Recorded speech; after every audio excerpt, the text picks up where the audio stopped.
So, hi everyone. Super happy to welcome you as one of the true global venture partners.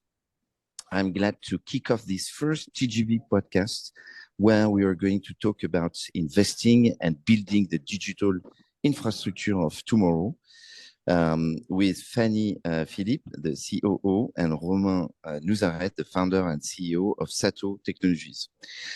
From the surge in Bitcoin demand to the new needs of generative AI computing power.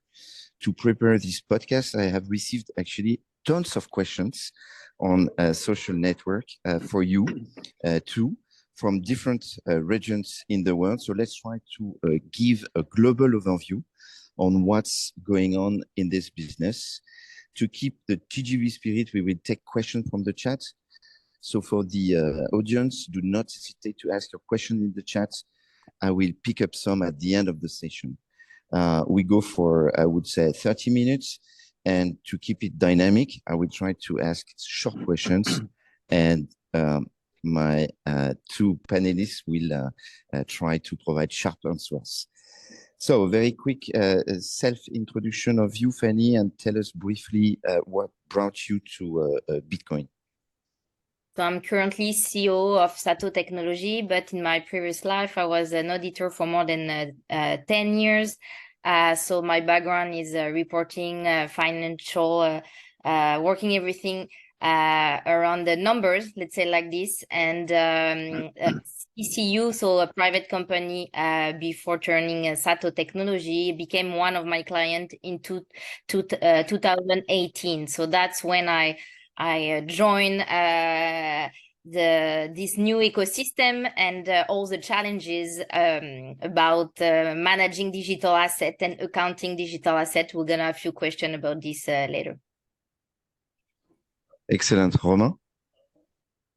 Great, thank you, Frank, for having us. We're really happy to be participating at the first podcast from TGV.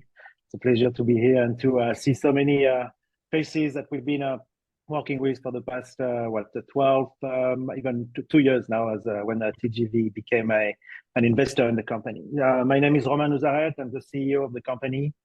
Started in 2017. I'm an entrepreneur for the past 25 years, created lots of companies in the internet web technology sector. I've seen the Web 0, the Web 1, the Web 2, the Web 3, probably see the Web 4 and 5 if I'm lucky. I've been passionate with crypto from a long time, and in 2017, we decided to start SATO, which is now listed on the stock market under the ticker SATO, SATO, the TSXV, and also available on the OTC market in the US under the ticker CCPU.F. Okay, excellent. Look, Romain, can you explain what SATO Technology does exactly? And please give us some numbers you got from your October results you recently published to illustrate what you do. And we would like to better understand how much it is profitable business or not. Great. Very simply put, we are transforming energy into computing power. This is our business. We've been doing it since 2017. We started by doing it for Bitcoin mining. It's a very attractive business, very interesting business, and very lucrative business, at least during some phases of the evolution. But we are not only doing this. Today, we are building the infrastructure of tomorrow. This is the topic of our podcast today. What does that mean? We live in a world where computing power is only going bigger and bigger and bigger. It's not only Bitcoin. It's also our computers. It's the use of AI, the use of generative AI, HPC, as we call it, for high performance computer. In order to succeed and in order to sustain the growth and the needs that will arrive in the next few months and years, we need to transform more energy into more computing power. This is our business. This is our knowledge. We are infrastructure people, again, transforming energy in different kind of high voltage to medium voltage to low voltage. And we're building the data centers that will host and that are hosting the computers needed for this computing power. We started as Bitcoin miners, and now we are developing AI and HPC. For the business since 2017, now we arrive at a point in life that is very interesting for a Bitcoin miner, because we run a data center of 20 megawatts. And this data center is today based and made for Bitcoin mining. So we are creating Bitcoin every day. We are participating in the network, and that's how we make money. But it's not only this. We are also making money from the transaction fees. And it's an interesting point to note today, because we are in the world, and for the past few days, we've seen the Bitcoin going up. But for Bitcoin miners, there is also another data that is very interesting to look at, which is this transaction fees, because we also get paid from it.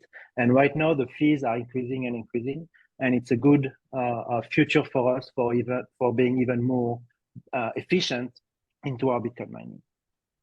About data and numbers, we are publishing our data every month. Obviously, we are a publicly listed company, and we are publishing everything every quarter and every year. But we decided to go even a step further by publishing every month. Come to our website, www.buysato.com. Subscribe to the mailing list. You will receive the news at the time it happens. We are extremely efficient in also providing this data, and I will let Fanny talk about it, because that's her and her team managing it every day, but also every month. So go ahead, Fanny, you can talk more about that. So to give some numbers, so what you see in the last PR, you see the evolution on few KPI. But what I could say, it's a key point for miners is to work on his efficiency. So for Bitcoin miners, is how much Bitcoin you produce per compute power. So the metric is per equivalent of exahash. And October, you see that we produce an equivalent of 67.5 Bitcoin per 1 exahash. So you see in the trend that yes, this production decreased because it's correlated to the increase of the network. So it's very important not only to look at the numbers, but to look at the increase or decrease, let's say, but because it could decrease of the network, and you see the evolution, and then you compare this number to the peer, and you will see some analysis that does monthly consolidation of public listed numbers in order to have a better view or a comprehension of who is efficient, who is the best efficient. But historically, we are on the top tier, let's say top 5 efficient miner when you look at all the NASDAQ and TS6 listed company. Other numbers, something is very usually asked as questions, say how much it costs to produce 1 Bitcoin, for example, electricity. So be extra cautious when you look at numbers to make sure people disclose the actual total electricity price. So we decided, being listed since 2021, to bring a very high level of transparency in our numbers, because we think as an industry, it's very important to be, and even more as a young industry, to be very transparent with the numbers that you publish. So what you see in our PR as well, you see the trend month over month of the electricity cost to produce 1 Bitcoin. And I could say that for October, it's 16,412 USD for 1 Bitcoin. And if we do the year to date, so since January, it's just below 15K. So that gives you an idea. And I mean, it's a good day to do a podcast. You might have seen the price of the Bitcoin today, but if I take the average price of October, that was only 26,700 USD, we made 44% gross margin on our electricity cost. Obviously, today it's above, but to give you a sense of October numbers.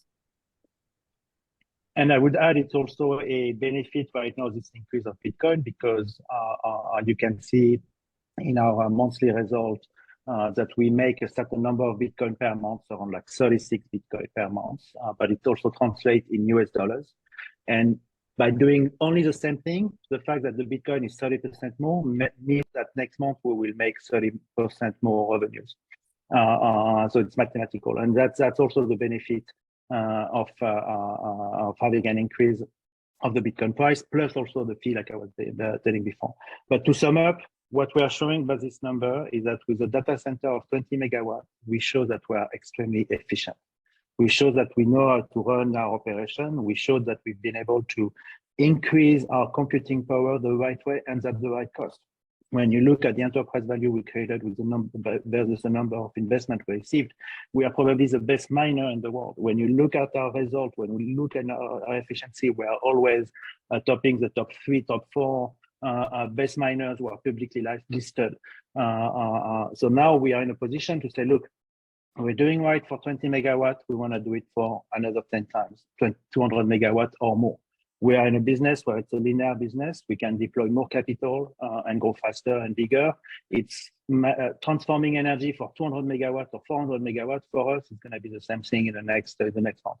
So we are dedicated on finding ways to grow our operation, because in the industry, it's not the bigger who wins, it's the most efficient.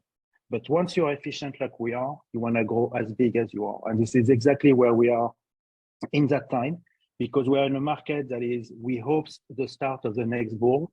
And when a bull happens, we will be able to really deploy lots of capital to be able to grow at the speed and at the size we want. Well, yeah, just to elaborate a little bit more on the key factor of this efficiency, actually. So besides securing good price for the green energy that you are contractualizing with, what the key factor for this SATO's efficiency? Well, it's true that usually people are really focused on the price of the electricity, which is an important part. But it's way more than this. You need to have an efficient data centers, and you have efficiencies. I'm not going to go too much into the details, but you have efficiencies at 3 levels. 1 at your electricity level, 2 at your data centers, and 3 at your computers, your miners. The miners, there is nothing you can do about it. You buy them, you buy miners that are more performant every year. It started with the S9 for people of you who are following the business. I mean, even like S3, S7, S9. Now we're at S21, that's more performant miners, but everyone can buy performant miners. Where people survive and where people are extremely efficient, it's when they run their electricity the right way and the data centers the right way. And it means that you need to design the data center that never stops, with an energy that never stops, and that you can use close to 100% of this energy. You will never reach 100%. Nobody reach 100%. There's always like up and down and different kinds of things. But if you are in the 96, 97, 98%, this is where you get on your efficiency. Okay, excellent. So so you answer also to my previous point on how much costs to mine a Bitcoin today. How the SATO stocks is performing year to date compared to Bitcoin? Fanny, you want to take this? Yeah, for sure. So when you compare the let's say year to date, so I'm talking January up to now, the SATO stock took 225%. When the BTC took 230%.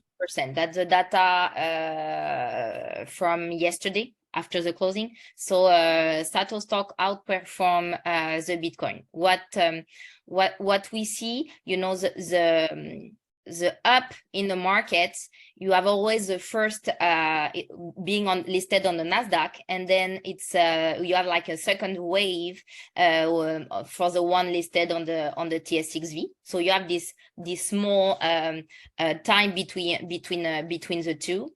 Something that is very important to tell as well, it's SATO, you know, when you look at the ownership of the stock, 65% of the security, when I say security, it's on the fully diluted basis, is owned by shareholders above 7%.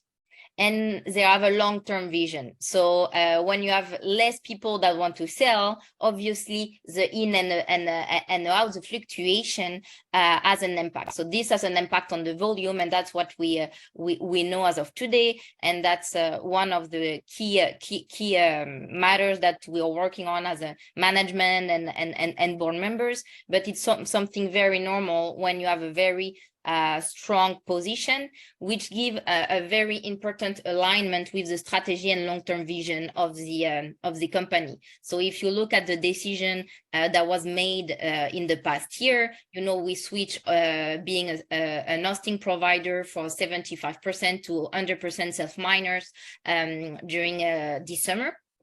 And the metrics or the when we turn to the point to being a self-miners, it's we follow few metrics, and one was the price to buy the equipment. And if you look at our peers, they bought the equipment on average at 85,000 per T. So that's how we know the price in market. And us in the past, during this year, we bought around like $8 per T. So we managed to deploy capital in order to maximize the return of investment for our shareholders. So that's something is very important, and having a big alignment with the shareholders, we make sure that every cash we deploy, it's to create value over the time. Also, if I may add, it's not only about SATO, it's also about the industry in general. You are all aware of the ETF news. It might come, it might come soon. It creates excitement for publicly listed miners like ours. It's simple. If you invest and if you want to invest in Bitcoin and follow the ETF news before the ETF news happens, investing in public miners is the right strategy. It has proven by the past that our stock is overperforming Bitcoin. I believe it will happen in the future. I also believe, like Fanny was saying, that the first investment will go to the stars. They will go to the brand, the people who are listed on the Nasdaq. But then there will be the junior miners going into the senior, also benefiting from this increase. We have seen it for the past, since the beginning of 2023, and I think we are going to see it even way bigger in the coming months. So investing into our industry is exactly the right time. We are at the verge of a new increase, not only our stock price, but also increase of how many computing power we can deploy. We believe we are probably, and I believe we are the best company in the market, and we've proven it by the data we've been able to release, the financial numbers that we are publishing every month and every quarter, and we are at this point where we are next. We see today who are the bigger winners. They are the people who were able to raise money at the last bull and to deploy it. They are the people who are on the Nasdaq. And by the way, as a TSXV, listed with TSXV, we have different ways to get access to capital. And one way is to do an uplisting on the Nasdaq. It has been done by other Bitcoin miners before us, like Hive and Bitfarm. So it's the kind of like things we are thinking about and working on finding ways to grow even bigger and faster on the market. Okay, so why there is low trading volume on SATO stock then? Well, I think Fanny, you mentioned it like in a few words. It's just that we have 65% of the stocks that are owned by founders and first shareholders who are not selling. In order to have more volume, we just need to have more stock on the market, and we have raised our money and deployed our company a little bit with equity, but also with debt. And Fanny, maybe you'll talk about it at some point, but we made an amazing product with a Signum Bank in Switzerland.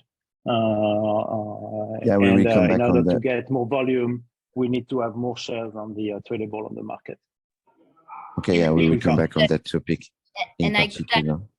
And I could add another quick point. It's when you got listed in the market, you need to have 1 year of track record in order to do massive equity raise.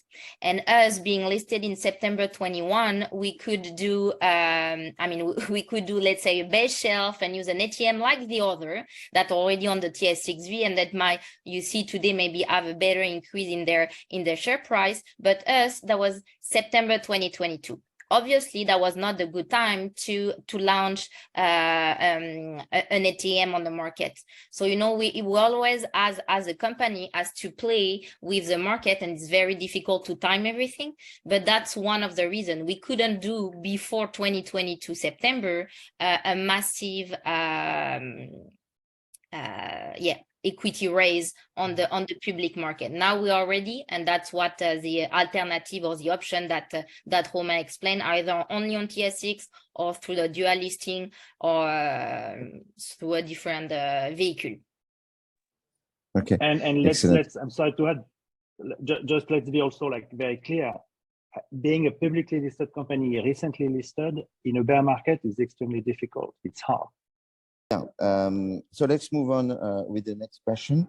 I read that this month's main Bitcoin miners have sold for almost 5,500 Bitcoin in October, which is over 105% of their productions. So how do you decide actually to sell or not sell Bitcoin?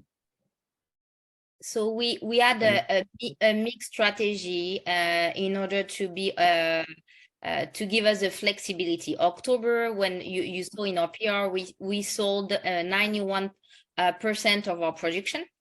So it's a mix of converting a digital asset to cash and cash equivalent. That's something that we might discuss because it has an impact on the financial statement. And obviously, expenses, electricity, need to be paid in fiat currency. The digital asset that some miners as in their balance sheets, what we said in hodl position. So you need to play between the need of what you have in a fiat currency and what you can hodl. So it's to a treasury management. We follow this every day.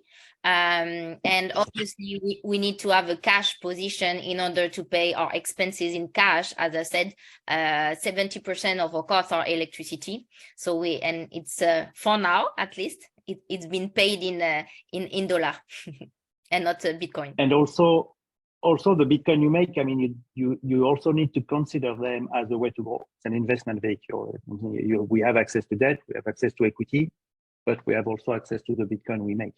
And it's a way to go. That's one thing we've used in the past, that miners are using on the present and probably in the future. We all have different kind of strategies. Some wants to hold for as much as they can, or just dilute and raise more equity so that they don't have to sell their Bitcoin. Some are selling every day, 100% of their production.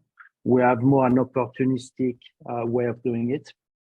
We are selling our Bitcoin to pay our infrastructure and our cost, and we want to hodl as much as we can because we are believers on Bitcoin and the price increase.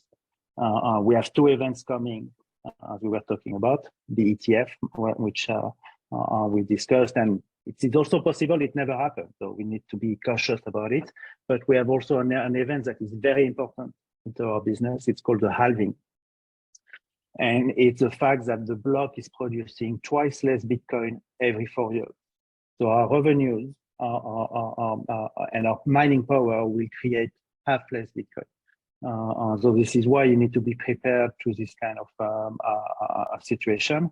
But at the same time, what it means that we are creating twice less, we Bitcoin miners, we are creating twice less Bitcoin that we release to the market, and it creates scarcity. So it creates scarcity, meaning that you have less Bitcoin to buy if you want to enter in Bitcoin. So if we are at this point where not only we have trillions or billions or hundreds of billions coming from the ETF, and at a time where most of the Bitcoin today, if you look at the wallets, they are mainly in cold wallets, meaning that they are not even tradable or not easily tradable. So it creates even more scarcity for people who want to enter Bitcoin. And then on top of that, we will have the halving where we will produce twice less Bitcoin. These three events combined, which we think will happen at some point. We don't know when. I mean, we know when the halving is coming, but it also depends on the price of the Bitcoin. But if these three events happen, I think we're going to see the price of the Bitcoin going to places never seen before. And following this, Bitcoin miners, publicly Bitcoin miners like us.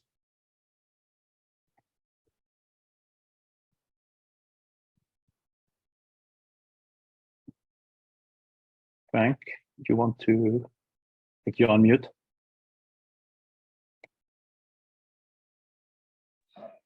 Yeah, it's Beatrice unmuting me since we had this accident. So coming back on the advantages that you said to be big or to be small, to better understand in this industry, do you see market consolidation coming? And among pure player or traditional energy player jumping into this business? You want to go, Romain?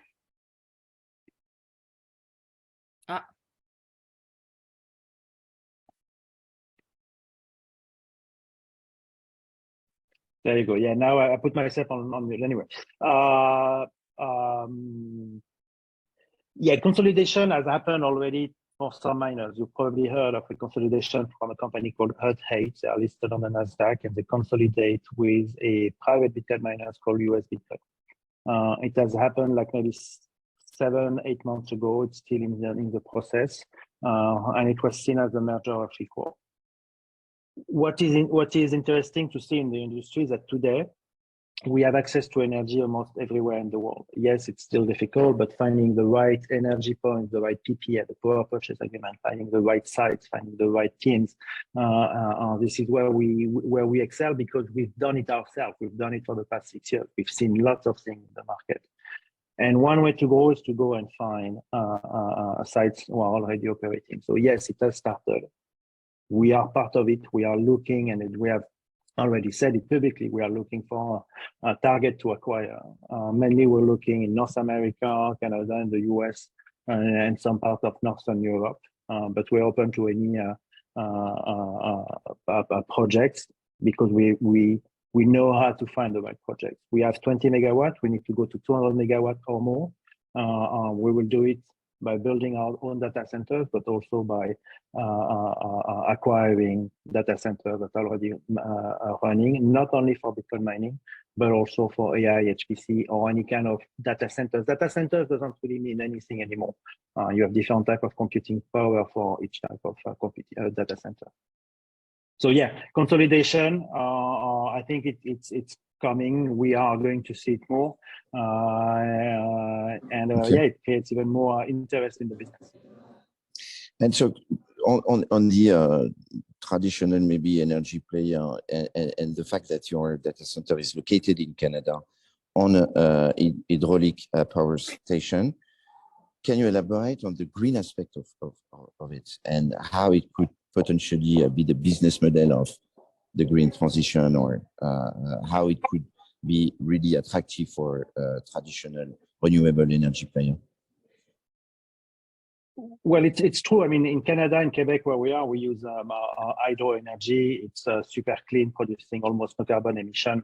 We're lucky. But there's something more interesting into our business and the provenance of the energy. The fact that we can curtail our energy when needed. And this curtailment means that we can stop our computers in milliseconds or in a few seconds. And that's really interesting when you manage an electrical grid, because you can use 100% of the grid at all the time. And when the population need the energy, we can curtail, stop our computers, making so that the electricity use will go down from our activity so that they can use the one from the population. This curtailment, it's unique. Only Bitcoin miners can do it because we have a decentralized peer-to-peer network. For AI and HPC, we can curtail. However, the fact that we can curtail make it so that we can go to a grid and say we are going to use the energy that was unused before. The energy that is not used today is lost forever. If it's produced, lost forever. We can come to a grid and say we can use your energy and curtail for Bitcoin mining. And I think this is also where we will win in the future. It's by managing data centers for Bitcoin mining and for AI and HPC, where the Bitcoin mining will be the curtailment and the cursor we will use to manage a grid intelligently, making so that the Bitcoin mining can stop and AI and HPC can. And this way is a great way to go and expand in many grids in the world that has excess energy. It's here. Let's use it. And today, I bet everything. If you have energy anywhere in the world, people are asking and wondering ourselves, how can I monetize it with Bitcoin mining or computing power? We are going into a world where people will try to be more efficient at the megawatt production. It's not only us, it's at the megawatt production. How can I make more? How can I use more? Data center, an extremely great answer to this. And data center with Bitcoin mining, I think, will be even more performant because of this curtailment situation that we have. So it's not only about green and carbon emission. Yes, it's important. Of course, we are only looking at using green energy. We have an approach, an ESG approach, even so ESG right now is could be like different pros and cons, but we have this mentality of doing the right thing. For example, and I've seen it was one of your questions, we are reusing the heat in our data centers. Not only we are reusing the heat in our existing data centers, but we collaborated with the University of Quebec. We had 2 PhDs doing the study. You can find it on our website also under the news release. And it shows that our computers, we could reuse around like 85% of our heat to reuse it into the industry. So we're working on this because we want to be more efficient. Efficient is our raison d'être. If we're not efficient, we will die. So we need to be efficient at every step. And this is where we excel. And this is what we want to grow and to continue doing at a bigger scale. And if you I can give you an image, it's we convert one commodity, which is electricity, to 2. So actually you have 1 in, 2 out. Compute power could be HPC, AI, Bitcoin mining, and it. So it's very important as a business to make sure we think about everything that we created as a business in order either to monetize or to do project with our stakeholder. That could be the municipality, provinces, or government, where we currently install. And to go back on the province of Quebec, as of today, it's one of the lowest. The grid in Quebec is one of the lowest. If you look at the kilo CO2 emission per kilowatt hour in the world, yeah. And we produce no carbon. And sometimes people could think that we produce carbon. We are not. We are producing 0 carbon. I mean, we are producing carbon in the fact that we breathe.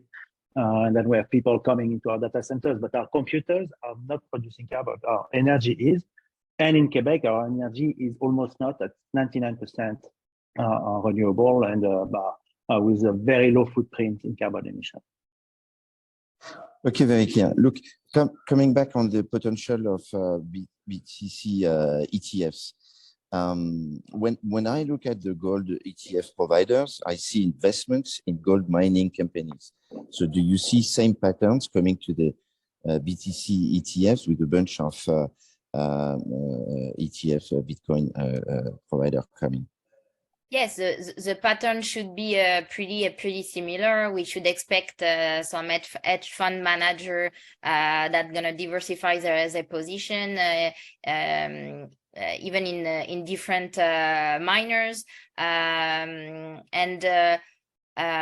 different miners gonna have different compute power or different strategy as well, either pure Bitcoin mining or hybrid with HPC or pure infra or pure hosting. So you're gonna see a trend with the ETF, and yeah, that's on the beginning. But what it created really, that gives the capacity to some investor to invest in Bitcoin when sometimes on the technical aspect, it could be difficult. You wonder, where should I put my digital assets? Should I put them in a custodian, cold wallet? So having an ETF that creates another reality as well. So we should have we should see an increase in demand and more an increase in demand. And the two things that we can see from the gold ETF, one, the market cap of gold multiplied. We will see the same thing for Bitcoin. We are very, very small market cap today, maybe $700 billion. Market cap of gold, 10 trillion. How much are we going to get? This is the first use of Bitcoin, a store of value. We are there, we are getting there. And in a world, unfortunately, that is more unstable, being able to have Bitcoin is a better store of value than gold. So I really think that Bitcoin as market cap could really go and grow way faster, way bigger than what we think. The second thing that we have seen from the gold ETF, I think, is that there is only one ETF that took 80% of the market. It might happen. We might see a BlackRock, for example, taking, or maybe the first one. This is also why they are all rushing, and probably why they will all be, if they are approved at the same time. We will see. Now, the question people may ask, and it's a fair question, it's a question that we ask ourselves: will that divert investment money into ETF and less to publicly Bitcoin miners? It's a possibility, but the price increase in Bitcoin that it will create will make it so that even so, we believe our stock and stock of publicly Bitcoin miners will grow up, even if we have less diverted to publicly Bitcoin miners. So we are ultra positive, of course, for the news, but we can't tell when it's going to happen. I had, like, a few weeks ago, I had a breakfast with the analyst for Bloomberg, who's following the ETF. He was telling me before, at that time it was in October, but it didn't happen. Now we said, I don't know if you've seen the news, but this morning or yesterday, we said that there is a window of 7 days for the SEC to approve the ETF. Will it happen? We will see. We are not building for the next news. We're building for long term. We're building long-term infrastructures. We've been doing it since 2017. We are going to be doing it for a long time. We know that we're going to have the ups and downs on the market. Bitcoin is ultra volatile. It will continue being volatile, probably less and less. But we will also see more news, more things coming up. We believe the next bull will be amazing for our business, for Bitcoin, and for publicly Bitcoin miners like us. I think we're going to see nothing that we've seen before. So we are extremely excited and extremely energized to be doing what we're doing right now. We've been preparing for this time for the past 2 years, since we were listed in 21. 21, it was we listed right before the bear start. We were not able to raise lots of money. One, because of the bear. Two, as Fanny was explaining, because, like, we need to have 1 year of existence and this kind of stuff. Now it's a different game. We passed the bear. We believe with excellency. We showed, and look at our results, look at what we are producing. We are running a data center of 20 megawatts, fully owned, fully running, fully paid. It's amazing. We can do way more now. And we have a tool in our hands to do it. It's a publicly listed vehicle. It's a Ferrari. It goes fast in bull market, and it's coming. So I mean, I don't know how much time you want to continue. I know that we went a little bit of time. Yeah, exact. But maybe we can pursue a little bit, and then we see what we keep for the replay, if you still have time. So I'd like Fanny to be very sharp on the new regulatory accounting treatment for digital assets, and notably to explain quickly what is this regulation do practically mean, and how or what the impact do you think it can have on the demand side and or on the influence on the Bitcoin price? Sharply, Yeah, Fanny, sure. as usual. So FASB voted the draft final version in September this year, allowing to measure the BTC at the fair value. This measure gonna be applied for all the fiscal year ended after December 14, 2024, but it's gonna be potentially applied before for some entity. Plus, it allows the Bitcoin to be considered as cash or cash equivalent. So on the top of having this fair value measure, I think for me the best point is the cash or cash equivalent, because it removes the major blocker to corporate adoption of BTC as a treasury asset. And that's something big. That means that now all the company that have a treasury management, they could decide to use some Bitcoin as a new instrument, instead that deferred the tax effect.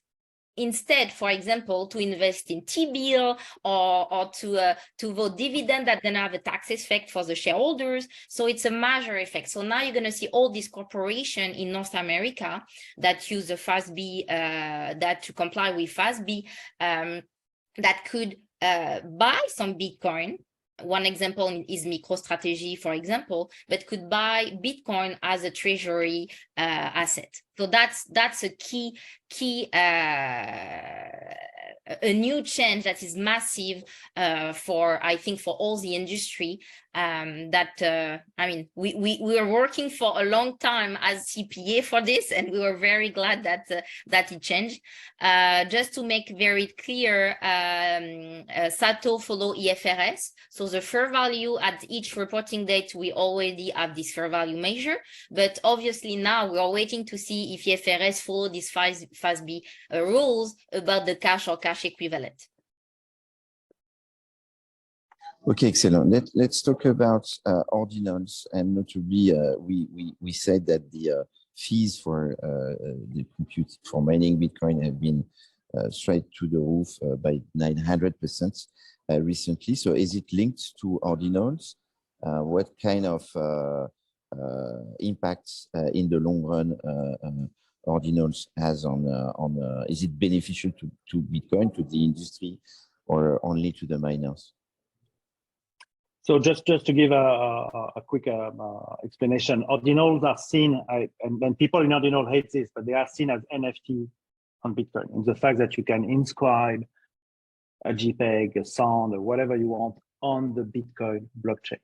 And the impact and the interest of doing so, if you compare with NFT, is because when you inscribe on Bitcoin, it is on the layer 1. So in 25 years, you plug a node of running Bitcoin, you can find access to your art.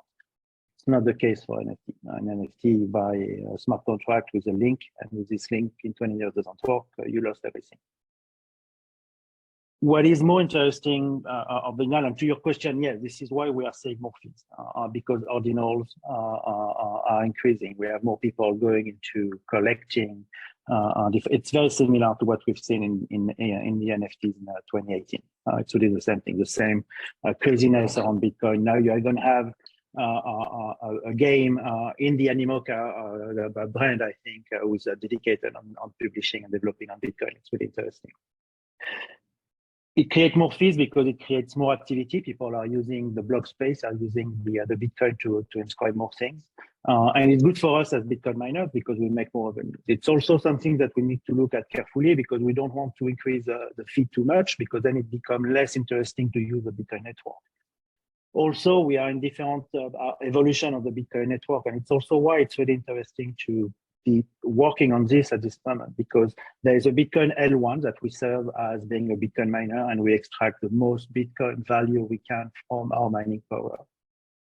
But we are also at the time, I believe that we are before the hyper Bitcoinization.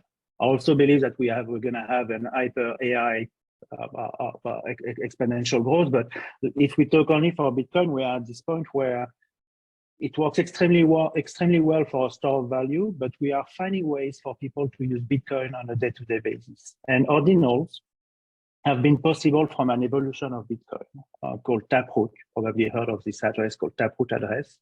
And with Taproot address, you can do partially signed Bitcoin transaction, meaning that you can have two parties in a peer-to-peer environment exchanging digital goods on Bitcoin. And that's why ordinals happen, because people have been able to create, inscribe, and then exchange and sell. And it's only based on Bitcoin. And this is the beauty of it, because you attach your art and you attach your value on something that is extremely valuable. It's Bitcoin. There is nothing better in the world, digitally, and in my mind, not even than digitally. So what Ordinal did to Bitcoin was to bring a new set of ingenuity, new set of programmers, new set of ways to build on top of Bitcoin in order to have more ways for people to use Bitcoin on a day-to-day basis. It's not only ordinals. We also have something very interesting called DLC, for discrete log contract, which is kind of also of a smart contract that could happen on Bitcoin. There is a company, for example, in Canada, was developed a system completely non-custodial where you use DLC and you can have strategies for future on Bitcoin. So it's interesting. It's a good way to place your Bitcoin. Non-custodial, so you don't give your Bitcoin to a FTX. You also have like concept of federation that are, because all of the people, when you want to use Bitcoin, you want to be in a circular economy, and you want to be able to buy sats or Bitcoin, sats being the smallest unit of the Bitcoin, and you want to start using it, not only for paying, but also for receiving. Receiving when you sell an ordinal, for example. Paying when you do a transaction between some people. But in order to do that, we need to find a layer 2. We need to find something, for example, called the Lightning Network. There was another layer 2 called Liquid Network, created by Adam Back, one of the who was listed in the white paper by Satoshi Nakamoto, very well-known figure in the industry. So we are this time also where we are building the infrastructure for the future, not only for the electricity and the data centers, but also for the usage. And there are also a theory that I would like to mention that is interesting to look at, also very early on, but it was originally advanced by Cathy Wood, who said that sats could become the virtual currency of AI. And it's an interesting point of view, because it's really possible that in the future, and it's already the case in a sense, when you use the ChatGPT, you pay a monthly fee. This monthly fee pays the infrastructure. A way to monetize your infrastructure is to monetize via a transaction. You use ChatGPT, it costs a fee, and using sats could be an extremely good way to mix the two together. So we'll see if it happens. But it's ordinals really made a point for me in an evolution of Bitcoin, where now building on Bitcoin really becomes possible, and we see so many great projects. It's really exciting. And it's good for us as Bitcoin miner anyway, because it means more activity. Yeah, exactly. So you touched the point on generative AI, and that might be our last questions around your business moving or opening to GenAI computing power. How would you balance between the business model, between the Bitcoin business model and then the other new revenue streams with GenAI, and how would you balance the machine, and how would you balance the activities doing both? So the good way to see it, it's when you own the infrastructure, you make sure as a phase 2 to monetize on the best way the asset that you own. Back then, up to now, the best way to monetize was to Bitcoin. So buying miners and having a mix of hosting and self-mining depending on the time, and turning self-miners. Now we have a new way, new source of potential revenue, new revenue stream, but you need to make sure you have the good return on investment on your underlying asset that you invest. So again, could be a mix, and that's something we're looking very closely, could be a mix of strategy, knowing that the data center that Romain explained to have HPC are same thing. You transform energy, but still need different feature. So it's a mix of strategy that you're going to create the best value for the capex you invested in order to create the best return on investment made by for the shareholders. In few words, and it's also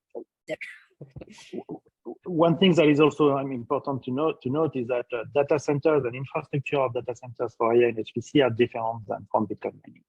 Where we succeed, it's at the energy level. It's at what I was explaining, this curtailment level. This is where we live together. But in terms of data centers, we are not going to host CPUs and GPUs, the H100 cards, for example, from NVIDIA that are very much in demand right now, into the same racks than we use Bitcoin miner. It's different kind of infrastructure, and it's more costly. So we need to raise even more money and capital to deploy. But again, not something we don't know how to manage. The difference is mainly redundancy in electricity. You can't have your AI and HPC stopping. A better or different cooling system. Mainly, you need to have AC, and it costs also energy, not only in cost, but also in energy. And also a bigger internet line. But it's nothing that we don't know how to do or not how to manage. At the end, we don't really know what is the demand. I believe it's my guess that we are underestimating the demand for computing power in the next 10 years. When I see people around me starting using ChatGPT, be it for Google now, Elon Musk announced one, Grok, I think, or Grok, and the way people are using it more and more on a daily life, we're gonna see the demand exploding, and then it's not only gonna be served by the mega data centers of like the IBM, Microsoft, and Google. It's gonna be served by lots of other type of people, and we believe Bitcoin miners have a role to play. And we're not the only one following this path. Lots of Bitcoin miners are now developing for AI and HPC because we realize it's kind of the same business when we do what we do, managing infrastructures and operating at scale with efficiency. And on the top of the infrastructure, another difference is in Bitcoin mining, you have no client. In HPC or AI, you need to have clients. But what in this new ecosystem, what's been created and we see more and more, it's platform. So that's an evolution as well. So you could, instead of looking for client, you're going to provide your compute power to a platform, and then people going to use it through the platform. So it's evolving even right now. And it's just to be ready, let's say like this, to be ready to deploy capital, to do the proper step at the base infrastructure level, and then deploy cash on equipment, on the asset that's going to provide the best revenue for the money you invested. And if I could add something, in my 20 years of entrepreneurship, I've never been in a position that is that simple to build and grow a company. I mean, it's difficult, of course, when you create companies and startups, and even if you're not a startup anymore, but you always have bumps on the road. But the way and the way to grow is, I've never had something that great in our hands to grow to the next level. The execution, we've proven that we've been able to do it. We are super confident that we're going to do it at scale, and that's really the beauty of where the market is. We've been preparing for it, as I was saying before. We are ready for it, and now we'll see how high we can go. Okay, thank you. Okay, look, thank you very much. This was full of great insights. Thank you for contributing so greatly to our first TGV podcast. I saw that you answered to a question in the chat for the one that were connected. And then again, thank you very much. But we have still a lot of questions that would be a second episode that we will do together, maybe. And connect with us on our channel. Connect with us on our channel, or Twitter, or LinkedIn, SATO Compute on Twitter, SATO Corp, I think, on LinkedIn. You can find us easily. We are also open to answer questions openly and/or in private message, usually openly as a private company, as a public company.